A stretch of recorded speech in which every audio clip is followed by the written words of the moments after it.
Olá e bem-vindos a mais um vídeo do canal Brotherhood BR. Eu sou el mentore digamos, dessa irmandade aqui, de onde eu opero, né? Vamos colocar dessa forma. E eu estou, infelizmente, está de noite, eu estou com uma iluminação pitoresca. Perdoem a qualidade da imagem, mas é o que temos para hoje e a gente faz o que pode com o que a gente tem, dando ou não os melhores dias, não é mesmo? Então, vamos para a parte 2 da história do nosso querido mentor Altair e logo depois da vinheta. Pois é. Bom, eu não posso mentir, tá? Eu estou com o meu roteiro. Por quê? Porque nosso mentor Altair, ele fez muita coisa. Ele acredito que ele seja um dos assassinos depois ou até mesmo, se não antes de Ezio, a ser um dos primeiros a fazer muita coisa, inclusive viagens para lugares mais distantes de onde ele morava, de onde ele operava, digamos dessa forma. E eu vou utilizar o meu roteirozinho para definir alguns dos alvos dele, que essa é a parte 2 do nosso vídeo. O destaque desse vídeo são os 9 trabalhos. Vamos lá? O primeiro alvo de Altair foi um fornecedor, né, um mercante do mercado negro chamado Tami, que tinha suas operações militares em Damasco. E ele morreu bem, digamos assim, bem cedo até, né?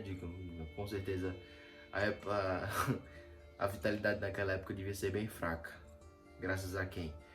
Ele morreu no mesmo ano do seu, digamos, último trabalho, em 1191, se não me engano. O segundo alvo era Garnier de Naplause. Eu não sei falar a língua dele, então perdoe. Ele era médico francês e o grão-mestre dos cavaleiros hospitaláricos. E por incrível que pareça, sim, existiam cavaleiros. Altair, sua principal atuação foi durante as grandes guerras santas, né?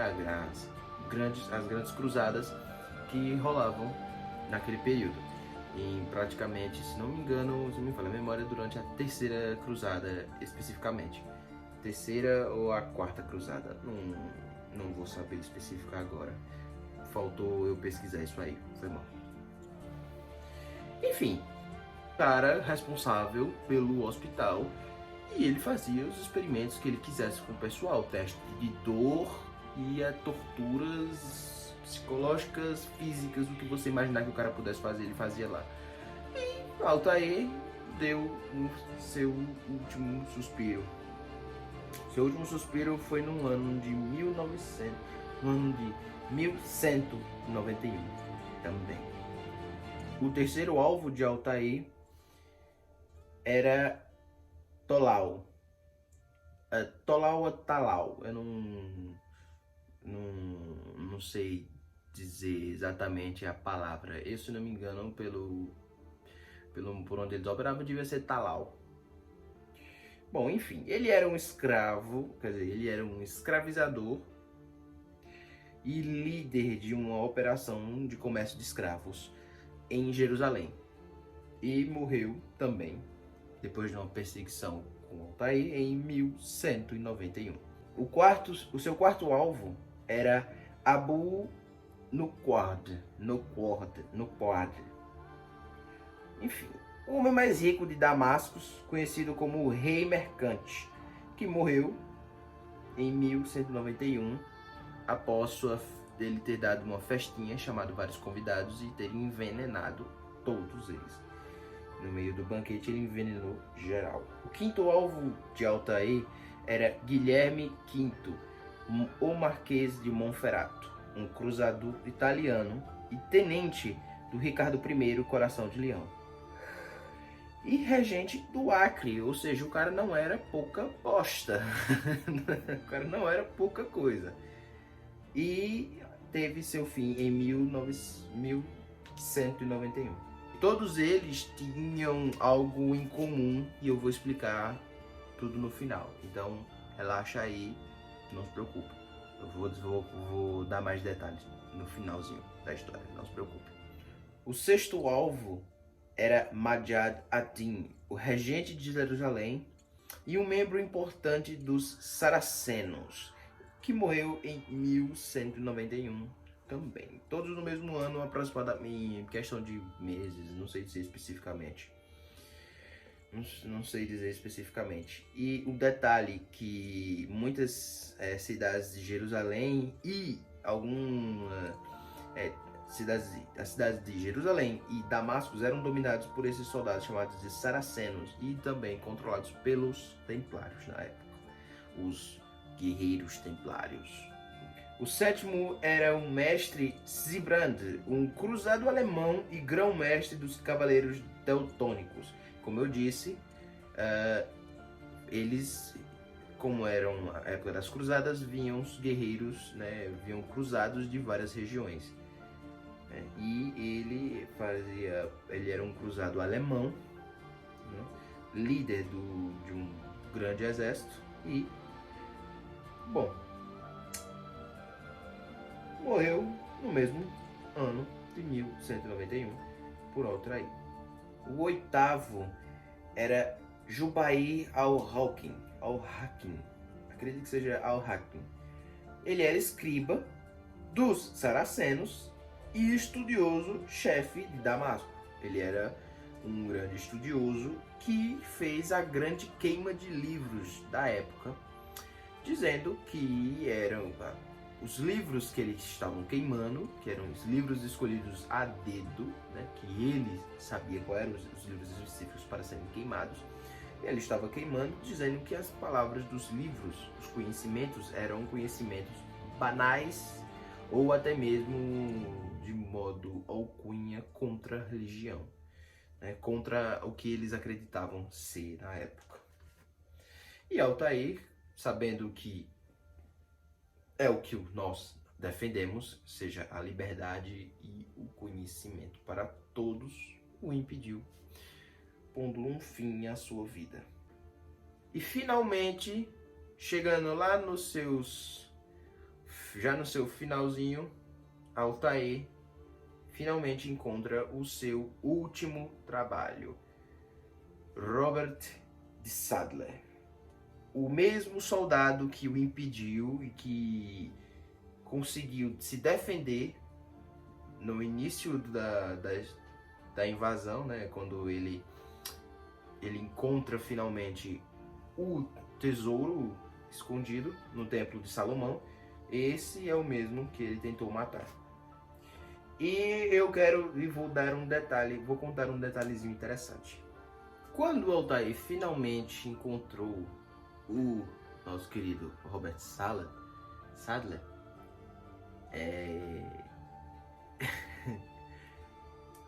como o destino trabalha, não é mesmo? Ele teve a chance, ele o encontrou, ele teve a chance de finalizá-lo com uma lâmina oculta, né? Mas ele não o fez. Ele o enfrentou e no final da batalha ele exigiu ver o rosto de Roberts, né? Ele quis ver o rosto de Roberts, pediu para ele tirar o capacete e o Altair o removeu. Quando o Altair removeu, ele percebeu que não era Robert Sadler que estava ali, mas sim uma mulher chamada Maria. Altair já estava com a lâmina oculta empunhada no impulso, pronto para finalizar o que viria a ser no futuro a sua futura esposa. Como assim a futura esposa dele? Seria a futura esposa dele. Cara, é muito complicado e é muito interessante quando eu vou explicar tudo. Calma que essa história é interessante. Calma, eu vou explicar depois. Enfim, então, depois de ter quase matado ela explica a situação que ela estava ali para servir de isca, que na verdade o Robert Salad estava se reunindo com os soldados em outro lugar. E Altair em seguida vai atrás dele, deixando ela para trás. Além do mais, ela não faria... ela não estava na lista, não era um dos trabalhos eliminá-la, mesmo ela sendo uma soldada templária. Não era o trabalho dele terminar com a vida dela. Escolha bem feita, olha só, quem diria. Mas então, depois de uma grande batalha, Altair finaliza Robert Sadler. Eu nunca lembro a porra do nome desse cara, mas enfim. Mas em seu leito de morte, deitado, caído no chão, assim, prantos de sangue, ele revela que, na verdade, ele e Altair eram meros peões. E ele diz que o contrato de Altair não era para matar 9, mas sim 10 pessoas. Altair pergunta quem seria o 10º. E ele fala, são as mesmas pessoas que sabem sobre o tesouro. E ele pergunta, né, que tesouro? E ele diz, as peças do Éden. Sim, o artefato, o tesouro que Al-Mualim pediu para que Altair recuperasse com sua vida, arriscasse sua vida por aquele artefato, seria uma peça do Éden. O que seria a peça do Éden? Peças do Éden seriam, que eles chamam de tecnologias dos precursores, aqueles que vieram antes. Imagina que Adão e Eva, na verdade, não viviam em uma floresta, o jardim do Éden. Imagina que eles eram seres que viviam na Terra há muitos e muitos milhares de anos. Só que eles eram desenvolvidos tecnologicamente de maneira absurda. E eles desenvolveram essas tecnologias que eles chamavam de peças do Éden. O que nós chamamos de peças do Éden. Mas eu não vou entrar nesse mérito. Eu entro depois, eu explico isso depois. Mais profundamente depois. Eu só expliquei do Adão e Eva para vocês ficarem... Como assim? Explica. Eu explico. Se vocês quiserem, eu explico no outro vídeo. Enfim. E que os 9 que Altair matou seriam os 9 que sabiam da existência das peças do Éden. Mas existia uma pessoa que não estava na lista de Altair. Uma pessoa que sabia da existência das peças do Éden.